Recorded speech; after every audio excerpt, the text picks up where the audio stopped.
Hello student. आज हम board परीक्षा की तैयारी के अंतर्गत बीज गणित के अंतर्गत जो है चैप्टर नंबर 2 चरों का रैखिक समीकरण का दूसरा पार्ट जो है देखने वाले हैं। पहले पार्ट में जो है हम कुछ प्रश्न देख चुके हैं। अब कुछ प्रश्न जो है हम आज दूसरे पार्ट में देखने वाले हैं। तो आइए देखते हैं प्रश्न। दर्शाइए कि समीकरण निकाय 3x धन 5y बराबर 12, 5x धन 3y बराबर 4 का एक अद्वितीय हल है। अद्वितीय हल, अनंत, अनेक हल और कोई भी हल नहीं। इसके लिए हम लोग जो है शर्त देख चुके हैं। तो आइए इसमें देखते हैं। यदि ये दो समीकरण हमको दिया गया है और अद्वितीय हल पूछा गया है तो सबसे पहले यहां पर हम क्या करेंगे, A1, B1 और C1, A2, B2, C2 यहां से समीकरण से ले लेते हैं। A1 बोलने से हो जाएगा 3, B1 5 और C1 12। तो A1 का हो गया 3, B1 का हो गया 5, C1 का हो गया 12। वैसे ही A2 5, B2 3 और C2 हो जाएगा 4। यहां से A1 अपन A2 का मान ज्ञात कर लेते हैं, जो कि हमको मिलने वाला है 3/5 और B1 अपन B2 ज्ञात कर लेते हैं, यह हमको मिलेगा 5/3। अब यहां पर देखते हैं कि A1 अपन A2 3/5 है, B1 अपन B2 5/3 है। चूंकि ये जो है दोनों बराबर नहीं है, A1 upon A2 not equal B1 upon B2। जब ये कंडीशन आता है तो समीकरण का अद्वितीय हल प्राप्त होता है। अतः समीकरण का अद्वितीय हल होगा। बहुत आसान है। यदि A1 B1 C1, A2 B2 C2 लेने के बाद A1 अपन A2 और B1 अपन B2 आपस में बराबर नहीं है तो समीकरण का अद्वितीय हल होगा। दूसरा क्वेश्चन देखते हैं। दर्शाइए कि समीकरण निकाय 2x में 3y बराबर 5, 6x में 9y बराबर 15 का अनंत अनेक हल है। यहां पर भी सेम वही करना है हमको। A1 कितना हो जाएगा 2, B1 -3 और C1 हो जाएगा 5। वैसे ही A2 कितना होगा 6, B2 -9 और C2 हो जाएगा 15। अब यहां पर देखते हैं A1 अपन A2 कितना होगा 2/6। 2 से अगर हम भाग दे दें 2 एकम 2 और 2 दिया 6, तो ये आ जाता है 1/3।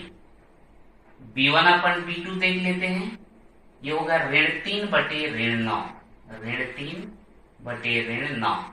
3 एकम 3 तिया, ये ऋण और ऋण का धन हो गया, यहां भी आया 1/3। C1 अपन C2 कितना हो जाएगा 5/15। 5 एकम 5, 5 तिया 15, ये भी कितना आया 1/3। A1 अपन A2 1/3, B1 अपन B2 1/3, C1 अपन C2 1/3। चूंकि ये तीनों जो है आपस में बराबर है, लिख देंगे चूंकि A1 अपन A2 इक्वल B1 अपन B2 इक्वल C1 अपन C2। इसलिए समीकरण निकाय का अनंत अनेक हल होगा। अनंत अनेक हल होगा।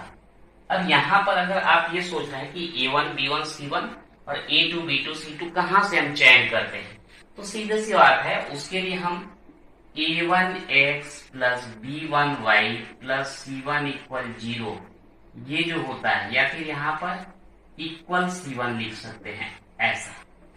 इससे हम तुलना करके जो है A1 B1 C1 ज्ञात करते हैं। वैसे ही A2x plus B2y plus equal C2 के अनुसार जो है A2 B2 C2 का हम चयन करते हैं और इसी के आधार पर हम देख सकते हैं कि अद्वितीय हल होगा, कि अनंत अनेक हल होगा, या कोई भी हल नहीं होगा। यह रहा हमारा अगला क्वेश्चन। के का मान ज्ञात कीजिए जिसके लिए समीकरण निकाय का कोई भी हल न हो। अब यहां पर जो है दो समीकरण दिया गया है हमको, और यहां पर 8x धन 5y बराबर 9, के x धन 10y बराबर 15। अब यहां पर जो के दिया गया है उसका ऐसा मान ज्ञात करना है कि जिसके लिए जो है समीकरण का कोई भी हल नहीं होना चाहिए। तो शुरुआत तो हमारा वही रहेगा, a1 बराबर 8, b1 बराबर 5 और c1 बराबर 9। ठीक इसी प्रकार a2 बराबर हो जाएगा k, b2 बराबर 10 और c2 बराबर कितना 15। समीकरण निकाय का कोई भी हल न हो के लिए, अगर समीकरण निकाय का कोई भी हल न हो ऐसा कंडीशन लेना चाहते हैं तो a1 अपन a2 और b1 अपन b2 आपस में बराबर होते हैं, लेकिन c1 अपन c2 जो है बराबर नहीं होता। तो इस कंडीशन में हम अगर हम मान रखें तो यहां से हमको क्या मिलेगा, यहां पर हम रख सकते हैं a1 अपन a2 बोलने से हो जाएगा 8 बटे की बराबर b1 अपन b2 5 बटे 10 और नॉट इक्वल क्या है c1 अपन c2 तो 9 बटे 15। चूंकि हमको यहां पर k का मान ज्ञात करने के लिए बोला गया है इसलिए हम ये दोनों को ले लेंगे। ये हो जाएगा 8 बटे k बराबर 5 बटे 10। अगर हम तिर्यक गुणा कर दें तो k गुणित 5 बराबर 8 गुणित 10, या k का मान ज्ञात करेंगे तो 8 गुणित 10 बटे 5, 5 एकम 5 दूनी, तो k बराबर कितना हो जाएगा 8 दूनी 16। अगर हम यहां पर k का मान कितना रख दें 16 रख दें तो इस समीकरण का कोई भी हल प्राप्त नहीं होगा। यह रहा हमारा अगला क्वेश्चन। समीकरण निकाय के अद्वितीय हल के लिए k का मान ज्ञात करो। पहला दिया है kx धन 2y बराबर 5, 3x धन y बराबर 1। यहाँ पर ध्यान रखेंगे अद्वितीय हल के लिए, तो ये पहले में से अगर हम देखें तो a1 का मान कितना होगा कि b1 का मान कितना होगा 2, c1 का मान 5, वैसे ही a2 का 3, b2 का 1 और c2 का 1। अब यहां पर जो है अद्वितीय हल के लिए क्या होता है, अद्वितीय हल के लिए हमको मालूम है कि a1 upon a2 not equal b1 upon b2 अद्वितीय हल के लिए होता है। तो यहाँ पर k बटे 3 और not equal b1 upon b2 बोलने से कितना हो जाएगा 2 बटे 1। तिर्यक गुणा कर देते हैं तो k नॉट इक्वल 6। अब यहां पर जो है k नॉट इक्वल 6 का क्या मतलब, अतः k के अतिरिक्त कोई भी वास्तविक संख्या